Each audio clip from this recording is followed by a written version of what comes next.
Demasiadas advertencias y demasiados fármacos Peter Gottsche. Todos los fármacos llevan consigo una larga lista de advertencias, contraindicaciones y prevenciones donde se explica, por ejemplo, el tipo de pacientes, las condiciones de salud u otros fármacos para los que la ingesta simultánea puede resultar peligrosa. Si echan un vistazo a algún anuncio que aparezca en una revista médica, verán lo abrumador que puede ser. Puede haber más de 20 advertencias para un único fármaco. He aquí un ejemplo.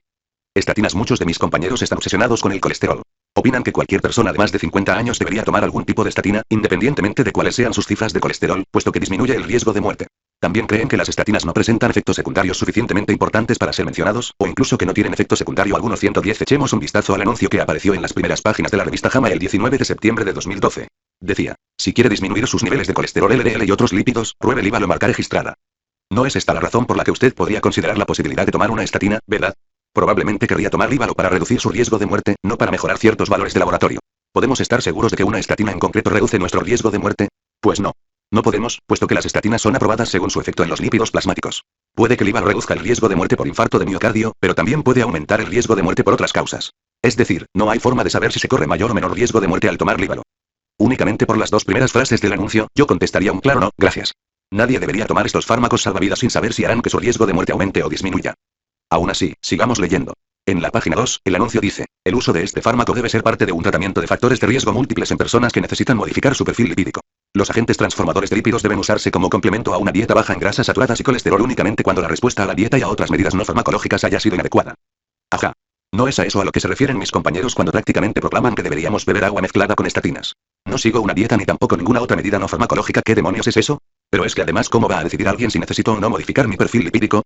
¿Se dan cuenta de cuán subjetivo es todo esto? ¿Cuán confuso resulta el lenguaje regulatorio? Un poco más adelante aparece lo que yo quería saber, aunque curiosamente bajo el subtítulo Limitaciones de empleo. 4. Lo sabía. No tenemos ni idea de si Livalo tiene el efecto que deseamos, y además corremos el riesgo de padecer graves daños musculares. Cada uno de nosotros absorbe y metaboliza los fármacos de manera diferente, y habrá quienes presentarán daños musculares graves aunque no superen los 4 mg al día. Podría ser mi caso. Llegado a este punto, en vez de llamarlo Livalo, bauticé el fármaco como Déjalo. La primera página del anuncio no dice nada sobre los posibles beneficios del fármaco, a excepción del subtítulo sobre los lípidos, que no resulta de mucha utilidad. El resto de la página está destinado a los efectos perjudiciales, que ellos llaman información relevante para su seguridad. Mi escepticismo sigue aumentando cuando leo: existen informes de casos de miopatía y abdomiólisis con insuficiencia renal aguda derivados de la mioglobinuria por el uso de inhibidores de la HMG-CoA reductasa, entre los que se incluye Livalo. Dichos efectos aumentan por factores como la dosis, la edad avanzada del paciente, a partir de 65 años, la insuficiencia renal, el hipotiroidismo tratado de manera incorrecta, y por su combinación con 4 dosis de Livalo superiores a 4 mg una vez al día se asociaron con un aumento del riesgo de miopatía grave en estudios clínicos previos a su comercialización. No supera la dosis diaria de 4 mg de Livalo. El efecto de Livalo en la movilidad y la mortalidad cardiovascular no ha sido determinado. Fibratos o dosis hipolipemiantes de niacina, menos de 1 gramo al día. Y entonces es cuando todo se complica de verdad. Se debe interrumpir el tratamiento con Livalo si los valores de creatina cinasa son notablemente elevados, o si se diagnostica miopatía o si se sospecha que pueda existir, y recomienden a los pacientes que les informen de inmediato de dolores musculares, dolores o astenia idiopáticos, en especial si aparecen acompañados de malestar general o fiebre. Si aparecen estos signos y síntomas, deberá interrumpirse el tratamiento de Livalo. Dios mío. La creatina cinasa es un tipo de enzima muscular, y los pacientes tratados con estatinas a menudo presentan estos síntomas. 111, a pesar de que el anuncio dice que son infrecuentes. Así pues, ¿cómo se supone que los pacientes saben cuándo deben interrumpir el tratamiento con Livalo? Sabemos, también, que causa lesiones hepáticas. Las pruebas de enzimas del hígado deben realizarse antes de empezar el tratamiento o en caso de que aparezcan síntomas de lesión hepática. Por lo tanto, no tiene mucho sentido analizar las enzimas del hígado si este ya presenta daños. Existen escasos informes realizados después de la comercialización del fármaco que muestren fallo hepático, mortal o no mortal, en pacientes tratados con estatinas, incluyendo la itabastatina. O sea, que puede matarnos. Livalo, además, incrementa el nivel de glucosa en sangre, que a su vez incrementa el riesgo de muerte por problemas cardiovasculares. No voy a extenderme más, pero creo que es importante darse cuenta de que los fármacos nunca son totalmente seguros. Es útil disponer de chalecos salvavidas, ya que en caso de accidente pueden salvarnos y no van a provocarnos nunca la muerte. Con los fármacos es diferente. Las estatinas pueden disminuir el riesgo de muerte por cardiopatía, pero también pueden incrementar el riesgo de morir debido a otras causas. No es demasiado, pero una estatina, concretamente la ceribastatina, Vicol, fue retirada del mercado debido a que hubo pacientes que murieron a causa de problemas musculares o insuficiencia renal. Cualquier persona debería considerar los pros y los contras de un fármaco, y nuestro médico no siempre resulta ser la persona más adecuada para consultarle, ya que a muchos les han lavado el cerebro y puede que hayan sido sobornados por la propia industria. Lo que nos gustaría saber es exactamente esto. Cuanto más tiempo viviremos, de media, si tomamos un determinado fármaco, cuanto mayores somos, menor es el beneficio. Aunque no muramos por una cardiopatía, seguramente moriremos debido a otra cosa. Lo previsible para un varón de 65 años, no fumador y con una presión sanguínea sistólica de 140 mmHg y el colesterol de 5 mol/1 es que viva 3 meses más si toma estatinas durante el resto de su vida. 112 no es demasiado tiempo, especialmente si este tiempo de vida añadido lo pasa sentado en una residencia de ancianos, demente y padeciendo incontinencia. Puede que hubiera preferido un fármaco que acortara la duración de su sufrimiento. Se debería consultar a los pacientes sobre cuáles son exactamente sus expectativas. Una encuesta realizada a más de 10.000 personas mostró que el 60% de las que habían tomado estatinas presentaron efectos secundarios musculares. Asimismo, el 25% de los que actualmente las toman también los padecen. 110 otros fármacos modificadores de lípidos son igual de interesantes. Se suponía que aumentar las lipoproteínas de alta densidad era algo beneficioso, pero un fármaco que lograba esto no tuvo, en cambio, ningún efecto en la progresión de la aterosclerosis coronaria en ensayos con aproximadamente 1.000 pacientes. 107 Este fármaco se llama torcetrapib. ¿Son capaces de pronunciar, y no digamos recordar, este nombre? Uno de los motivos por los que los nombres químicos, creados por las empresas farmacéuticas, son tan absurdos es que los médicos se ven obligados a usar su nombre comercial. Eso hace que sea menos probable que prescriban un genérico más barato cuando el fármaco deja de estar protegido por una patente. Afortunadamente, esta farmacéutica en concreto realizó un ensayo con 15.000 pacientes que demostró que el fármaco mata, de manera que el fabricante interrumpió el proceso.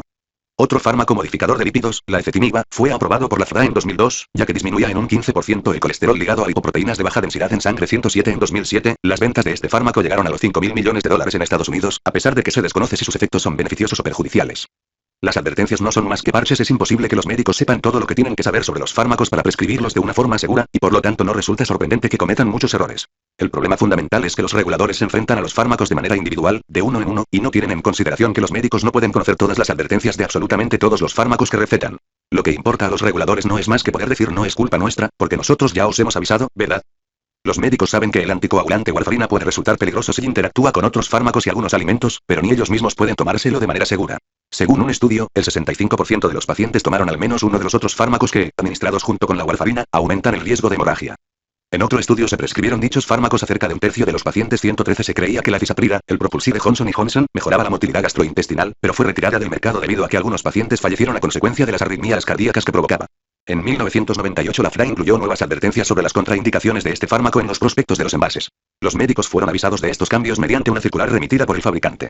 Pero estas advertencias dieron escaso o nulo resultado. 114 Durante el año anterior a dicha acción reguladora se contraindicó el tratamiento de cisaprida para el 26, el 30 y el 60% de los pacientes que la tomaban en 3 de los centros que realizaron un estudio. Pasado un año del cambio de regulación, su uso estaba contraindicado para el 24, el 28 y el 58% de quienes la tomaban. A pesar de que nunca debió ponerse en el mercado, Johnson & Johnson mantuvo este fármaco y con él facturó más de $1.000 millones cada año. Cuando la FDA, en 2000, pidió que compareciera en una sesión informativa pública, un ejecutivo de la farmacéutica confesó que no habían sido capaces de demostrar que este fármaco fuera eficaz. 85 Una vez más, los fallos en la regulación supusieron tragedias para personas corrientes. 115 Vanessa era una chica sana. No bebía, ni fumaba, ni tomaba drogas.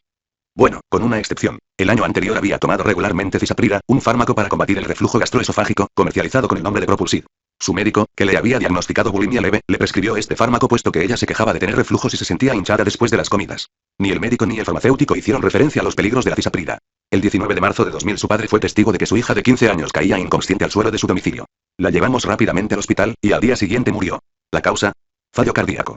5 meses más tarde el fármaco fue retirado del mercado, pero ya era demasiado tarde para Vanessa. A raíz de la muerte de su hija, el padre se metió en política y llegó a ser elegido miembro del Parlamento canadiense. Quería cambiar la regulación de los fármacos. Mostró su incredulidad ante el hecho de que los fármacos de venta por receta no estén tan estrictamente regulados como otros potenciales peligros para la salud pública. El ministro de Transportes no negocia con los transportistas la presencia de vehículos peligrosos en las carreteras.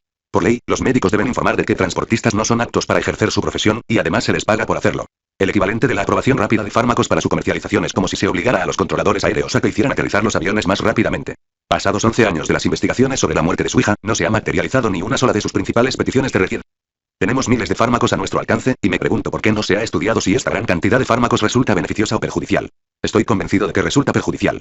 No puede catalogarse de beneficioso algo que, como los fármacos, sea la tercera causa de muerte.